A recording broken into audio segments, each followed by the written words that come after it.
Tunisia, 1943, the height of the North African campaign. A German supply convoy is winding through the desert. The soldiers are scanning the sky.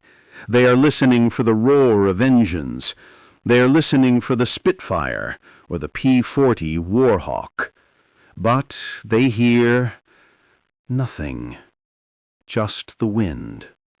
Then a sound, not a rumble, a shriek like tearing canvas. Before they can even raise their rifles, the trucks are burning, and as the soldiers look up, they see a silhouette that shouldn't exist. It doesn't look like a plane. It looks like a skeleton. It has two tails, a central pod, and wings that seem to stretch forever. The German radio channels light up with panic. They don't call it a P-38. They don't call it a Lightning. They have a different name for it. Der Gabelschwanzteufel, the fork-tailed devil. To the Luftwaffe, this machine was a monster. It was faster than their best fighters. It could climb higher than their bombers. And it carried a nose full of guns that could saw a plane in half from a mile away. But here is the irony. Here is the secret that the terrified Germans didn't know. Just a few months earlier, the American pilots who flew it, they didn't call it a devil. They called it a suicide sled. They called it a widowmaker. They hated it. This is the story of the most misunderstood, radical, and dangerous airplane of World War II, the plane that everyone laughed at until it started killing them. The story begins in 1937. The U.S. Army Air Corps had a problem. They wanted a super interceptor. They wanted a plane that could fly at 20,000 feet and hit 360 miles per hour. At the time, that was impossible. Engines just weren't strong enough. Enter Clarence Kelly Johnson, the legendary designer at Lockheed, the man who would later build the SR-71 Blackbird. He looked at the requirements, and he did the math. One engine won't do it, he said. We need two.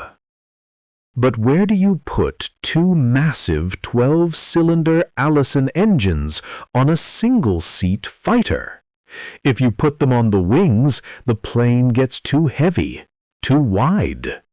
So Johnson broke the rules. He stripped the fuselage away. He put the pilot and the guns in a tiny pod in the center, and he extended the engines back into two long, slender booms. It looked weird. It looked fragile. The Army generals looked at the sketches and asked, "Is this an airplane or a catamaran?" But Johnson had a secret weapon. Look at the nose. In a P-51 Mustang or a British Spitfire, where are the guns? They're in the wings. This creates a problem called convergence. The pilot has to set his guns to hit at a specific distance, say 300 yards. If the enemy is at 200 yards, you miss. If the enemy is at 500 yards, you miss. You have to be perfect. But the P-38, Kelly Johnson put 4 .5 caliber machine guns and one massive 20mm cannon right in the nose, right in front of the pilot. They didn't need to converge. They fired straight, like a laser beam, like a buzzsaw. You could hit a target at 1,000 yards. You could hit a target at 50 feet. If you could see it, you could kill it. It was the perfect killing machine. Or so they thought. When the P-38 first flew, it was fast, terrifyingly fast. It was the first fighter to break 400 miles per hour. But then, the dying started. Pilots would take the P-38 up, put it into a dive, and then something horrifying would happen. As the plane approached the speed of sound, the air over the wings began to compress. It formed a shock wave. This was a phenomenon no one understood yet: compressibility. The air literally turned into concrete. It grabbed the tail of the plane and locked it. The controls froze. The stick became as immovable as a stone pillar. The pilot would pull and scream, but the nose would keep pointing down, heavier, faster, until impact. Ralph Verdon, a top test pilot, was torn apart when the tail of his P-38 ripped off in a high-speed dive. The Army pilots were spooked. They said the plane was too fast for its own good. They said it was a death trap. And in Europe, it got worse. The P-38 flew high, 30,000 feet, but the cockpit heating system was garbage. It was designed in sunny California. It didn't work over Berlin. Pilots were coming back from missions with frostbite, not on their noses, on their hands and feet, inside the cockpit. Some pilots were so cold they couldn't feel the stick. They couldn't pull the trigger. The British tested it and rejected it. They sent them back. Useless, they said. By 1942, the fork-tailed devil was a joke. The pilots wanted the P-51 Mustang. They wanted the P-47 Thunderbolt. Nobody wanted the twin-tailed freak. Lockheed had a choice: fix it or scrap it. Kelly Johnson refused to quit. They had to solve the death dive, the compressibility. They tried everything: thicker skin, new servos. Nothing worked. Finally, they tried something desperate. They installed a small, hinged flap underneath the wing, a dive flap. The idea was to disrupt the airflow just enough to let the tail bite into the air again. Tony LeVere took the plane up. He put it into the death dive. The ground rushed up. He deployed the flaps. Sound a mechanical thunk, the groan of G-force. The nose pulled up. It worked. The P-38 could now dive and survive. But the biggest fix came from the most unexpected person. In 1944, a civilian appeared at a U.S. air base in the Pacific. It was Charles Lindbergh, the man who flew the Atlantic. He wasn't in the military. He was a technical consultant, but he saw something the Army pilots were doing wrong. The pilots were complaining about range. "We can't fly long missions," they said. "We run out of gas." They were running their engines at high RPM and rich mixture to keep them safe.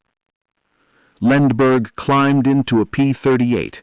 He said, "Watch me." He flew a mission, and he did something that terrified the mechanics. He dropped the RPMs way down, 1,600 RPM, and he leaned the fuel mixture until the engines were starving. The engines didn't quit. They purred. Lindbergh landed with hours of fuel left. He taught the combat pilots his technique. Suddenly, the P-38's range doubled. It could now fly for 9 hours. It could go deeper into Japanese territory than any other fighter. It could go where the enemy thought they were safe. And that led to the most famous mission of the war. Operation Vengeance. U.S. intelligence had intercepted a secret message. Admiral Yamamoto, the architect of Pearl Harbor, the most important man in the Japanese military, was going to be flying to Bougainville Island. They knew his schedule, they knew his route. They had a chance to cut off the head of the snake. But there was a problem. Yamamoto would be 400 miles away. The P-51 couldn't make the flight. The Corsair couldn't make the flight. There was only one plane in the entire Allied arsenal that had the range and the firepower to do it.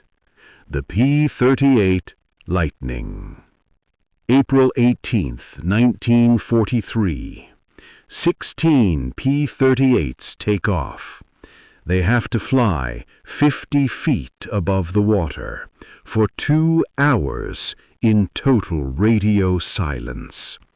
If they climb, Japanese radar will see them. If they talk, Japanese radios will hear them. If one engine fails, they are dead. This was why the P-38 was king. 2 engines meant safety. If one failed, you could limp home. The pilots trusted the Lightning. 09:34 a.m. Perfectly on time. The P-38s climb. They spot 2 Betty bombers.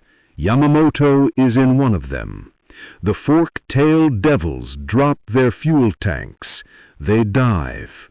Captain Thomas Lanphier and Lieutenant Rex Barber dive on the bombers. The Japanese Zeros try to intervene, but the P-38s are too fast.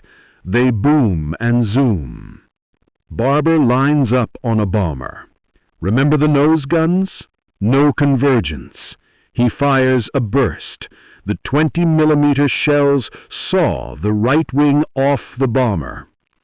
The plane crashes into the jungle.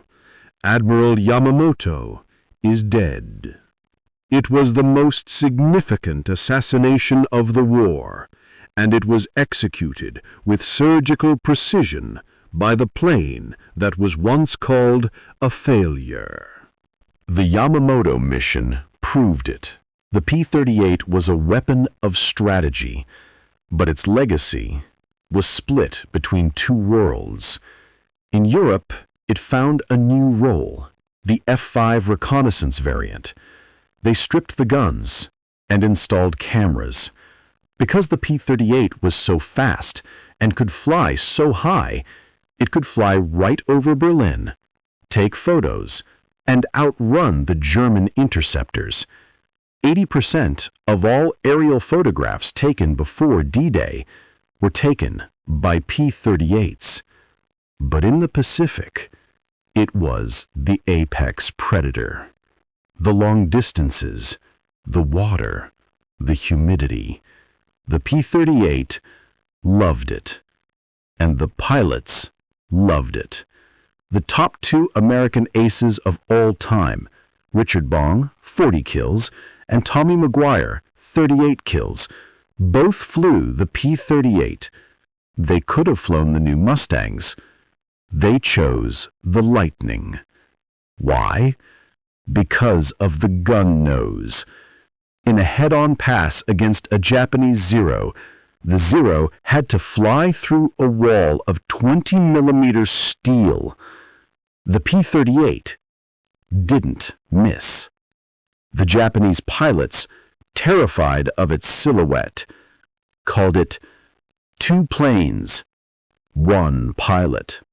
By the end of the war, the laughter had stopped. The Widowmaker had become the plane of aces. It destroyed more Japanese aircraft than any other fighter. It assassinated the enemy's supreme commander. It mapped the beaches of D-Day. It was complex, it was expensive, it was unforgiving, but it was effective. Years later, a German Luftwaffe pilot was asked about the P-38.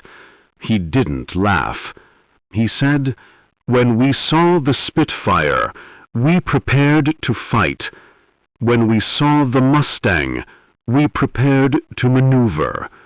But when we saw the fork-tailed devil, we prepared to die." That is the legacy of Kelly Johnson's masterpiece, the ugly duckling that became the eagle.